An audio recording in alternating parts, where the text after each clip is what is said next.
Ni piny Kenya oriwore kod piny mangime dhi alodichieng' thuolo mar jofwambo e boma ma Nairobi kaendi. Jokanyo kwedo sand mayudo jofwambo e tijegi. Jata tije duol mar Media Council of Kenya David Omoyo kod jakom manyien mar riwruok jochung' weche Zubeda Kome okwayo piny owacho mondo rit ratich jofwambo kod ute fwambo kendo.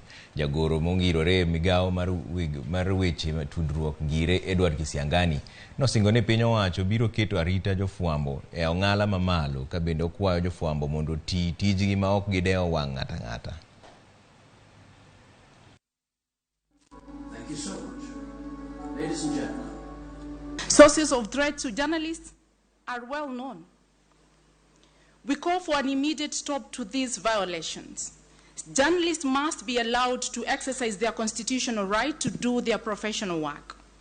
It is the work of each and every one of us to stand their ground and protect that journalistic space.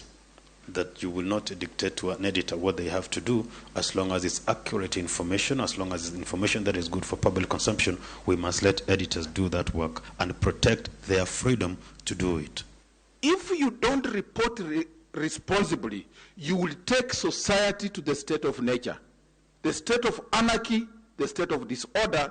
Please, the media must provide space to protect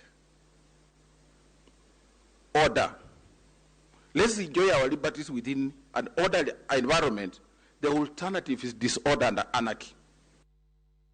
Doho mapacho ka ndio chakayanga keto e tim